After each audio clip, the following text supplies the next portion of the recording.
Bonjour Jonathan. Je réponds pas. Bon, je m'en Je rigole.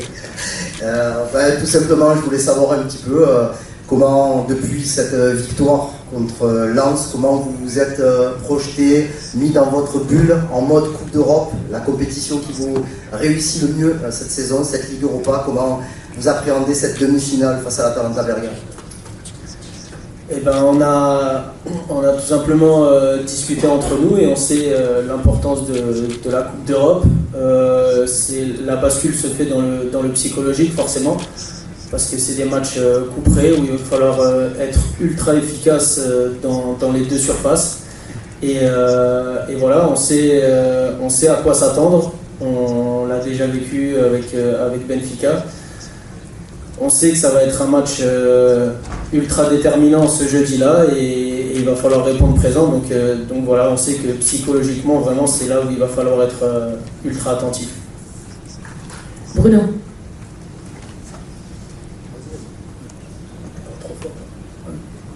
Oui, Jonathan, bonjour. Une question sur Pierre-Emerick Aubameyang. Je voulais avoir ton avis sur probablement la confiance qu'il peut vous apporter, parce qu'il est exceptionnellement décisif. Et puis sur le fait, peut-être ou pas, qu'il t'impressionne à son âge, à son niveau, de maintenir ce niveau-là, et quelque part, parce que les chiffres sont là, de vous porter cette saison. Alors pour tout vous dire, moi il m'a toujours impressionné parce que je suis quand même le foot depuis assez longtemps. Je ne me suis pas attardé sur son âge. Vraiment, moi, je découvre comme vous enfin, peut-être pas comme vous, mais les stats impressionnantes qu'il a depuis bien longtemps déjà. Et en même temps, ça ne m'étonne pas tant que ça, parce que le côté professionnel, le côté sérénité, le côté confiance en lui, je trouve que c'est quelque chose qui transmet de la meilleure des manières et qui nous apporte aussi à nous, dans le groupe, ce recul nécessaire à avoir sur des périodes qui peuvent parfois être compliquées. Et voilà, il en est l'exemple parfait sur cette saison où à un moment donné il était attendu au départ, où ça a été un peu compliqué pour lui, et puis je l'ai jamais senti affaibli. Au contraire, et c'est fantastique, mais en même temps ça reflète tellement sa carrière, quoi. Vito. Bonjour Jonathan. Bonjour. On va parler de l'attaquant, on peut parler du gardien de but pour Lopez. Qu'est-ce qu'il vous apporte dans le vestiaire? On sait que c'est un nouveau leader et sur le terrain aussi, notamment pour un défenseur comme toi. C'est quelqu'un que j'ai appris à découvrir. C'est quelqu'un qui est très réservé de personnalité. Je suis quelqu'un de très ouvert et effectivement on a appris à se connaître, surtout dans le vestiaire. Après, c'est quelqu'un qui a beaucoup de confiance, qui sait donner les bonnes informations, qui sait dire les choses quand il faut les dire, et de la bonne façon aussi d'ailleurs. Et voilà, et c'est ce qui nous permet à nous d'être beaucoup plus sereins.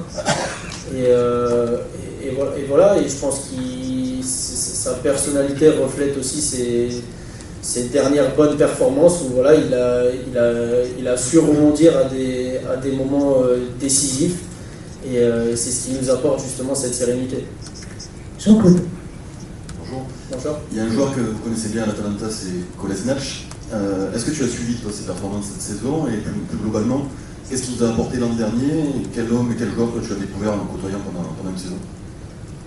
Alors ces dernières performances, non, pas plus que ça, mais de ce qui m'a apporté à moi en tout cas, c'est que ça a été quelqu'un qui m'a très bien accueilli dans le vestiaire de l'OM la saison passée, du fait de nos rapprochements sur l'Allemagne. Effectivement, ça m'a aidé. Et au-delà de ça, c'est une force de la nature, c'est quelqu'un qui travaille énormément, c'est quelqu'un qui est très positif, qui vous emmène là où lui il a envie de vous emmener, et qui parle avec tout le monde, c'est vraiment quelqu'un de très ouvert et qui voilà, moi m'a fait beaucoup de bien en arrivant dans ce vestiaire. Et voilà, moi, ma relation, elle a tout de suite accroché avec lui, parce que c'est quelqu'un qui me ressemble énormément au fond. Et ouais, ouais, effectivement, pour moi, ça a été un des piliers de l'année dernière. Arnaud. Jonathan, bonjour. Bonjour. Tu as retrouvé le terrain récemment pour vivre cette fin de saison particulièrement excitante. On t'a vu buteur contre Nice, un joli but. Comment tu te projettes sur ce grand sprint final? Et est-ce que pour toi, il y a quelque chose à digérer par rapport aux épisodes de l'hiver qu'on a vus? Non, j'ai digéré très simplement avec de la discussion et ça a été très bien géré, je trouve, de notre part avec l'OM. Et voilà, moi, une fois que la discussion elle avait eu lieu, pour moi, c'était réglé.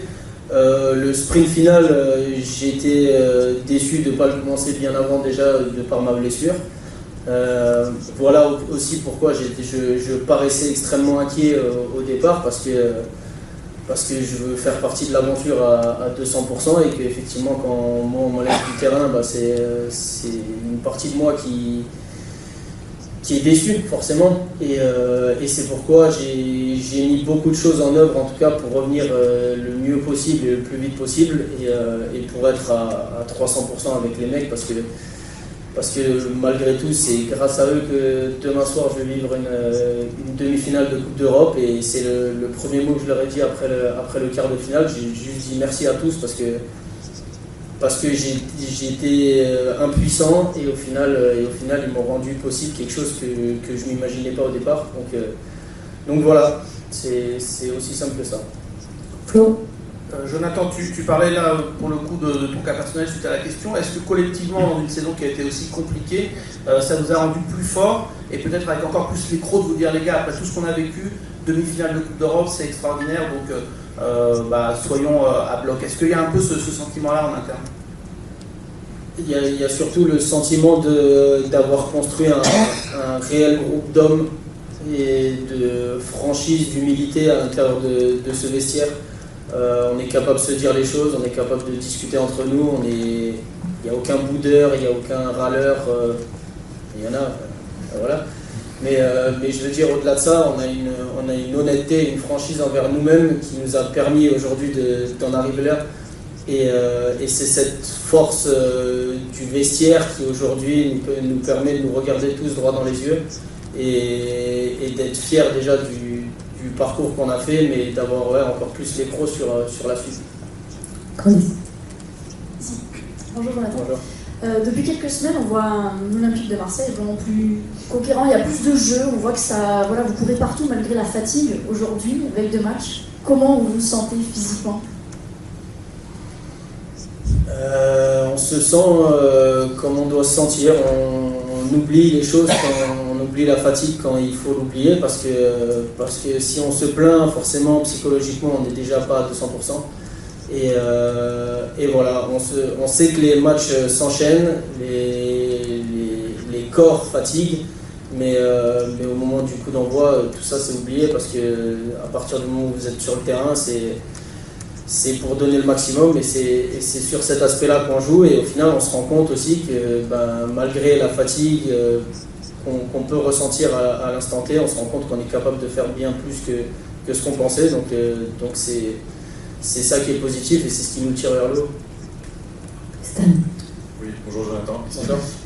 Est-ce que dans cette saison qui a été quand même globalement difficile, parfois vraiment compliquée, est-ce que la Coupe d'Europe a été un peu l'élément auquel vous vous êtes raccroché? On a parfois le sentiment que presque les seules joies de cette saison quasiment ont été en Coupe d'Europe. Est-ce que vous avez eu aussi ce sentiment-là parfois? Moi, je pense que ça nous a animés. On avait le sentiment de bol d'air frais avec cette Coupe d'Europe et ça nous faisait énormément de bien et de par les résultats aussi ou de par les prestations, ça nous amenait de la confiance dans un moment où on était peut-être un peu en difficulté et au final ça a fait un beau mélange et on arrive à cette demi-finale qui va nous, quoi qu'il arrive, nous permettre de finir du mieux possible cette fin de saison. Xavier. Ouais. Bonjour Jonathan. Bonjour. Pour parler du match de demain, il y a une grosse équipe en face. On la connaît évidemment. L'OM, ces derniers temps, c'est passé contre Villarreal, c'est passé contre Benfica, en championnat, c'est toujours un petit peu en dents de scie. Est-ce que demain, très simplement, et même la semaine prochaine, on se qualifie en finale de Coupe d'Europe au courage, à l'émotion, avec le soutien du public? Est-ce que ça suffit? Bon, merci. Moi, bien sûr que se qualifier au courage, il faudra d'autres ingrédients, mais le courage en fait partie, et je trouve que c'est une grosse personnalité de pouvoir se qualifier avec le courage. C'est un atout qu'il va falloir mettre en œuvre et qu'il va falloir utiliser. Voilà, ça fait partie de tous les ingrédients qu'il va falloir mettre pour aller jusqu'au bout de cette fin de saison. Et oui, il va en falloir, mais on en aura.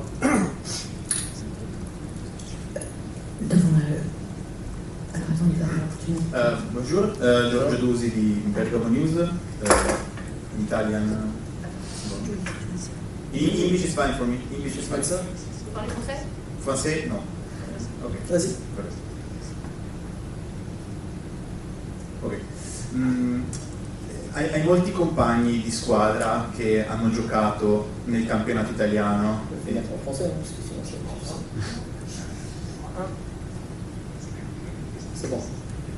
Hai molti compagni di squadra che hanno giocato in Serie A e che hanno affrontato l'Atalanta, questa Atalanta che sta vivendo un ciclo incredibile.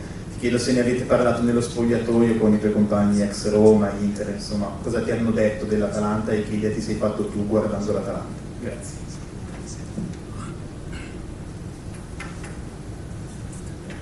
Alors, non, j'ai parlé avec personne sur l'Atalanta. On a regardé certains matchs tous un peu personnellement à la maison, je pense. On sait ce qui nous attend. On connaît les caractéristiques fortes de cette équipe et on sait qu'il va falloir un supplément d'âme, en tout cas au niveau de l'engagement pour faire un gros match. Mais ça ne suffira pas parce que ce match-là, si on veut le gagner, il va falloir passer par nous une grosse prestation dans l'engagement, mais aussi techniquement. Allez, on termine. Bon. Jonathan, je voulais insister ici, je voulais insister sur le vélodrome parce que même si on en parle souvent, c'est plein supporters passionnés, délire total souvent, notamment en Europe. Est-ce que tu penses que ça vous donne vraiment, que ça vous transcende et surtout est-ce que ça peut intimider les adversaires? Je me souviens de Pepe Reina après Villarreal qui avait dit franchement, j'ai vu des joueurs qui n'en menaient pas large parce qu'ils étaient peut-être impressionnés. Est-ce que tu crois que c'est vraiment votre atout numéro 1, notamment pour cette demi? Merci. Si je réponds juste oui, ça suffit ou pas? Non, oui, ben ça fait partie de l'événement et à nous de l'utiliser de la bonne façon. Voilà, une ambiance comme ça, c'est extrêmement rare.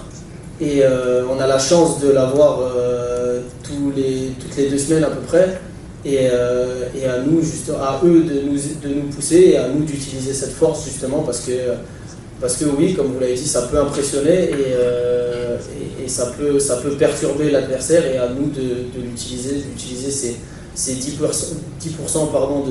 de perte de confiance peut-être de l'adversaire pour l'utiliser de notre côté. Merci beaucoup, on va libérer Jonathan. Merci beaucoup.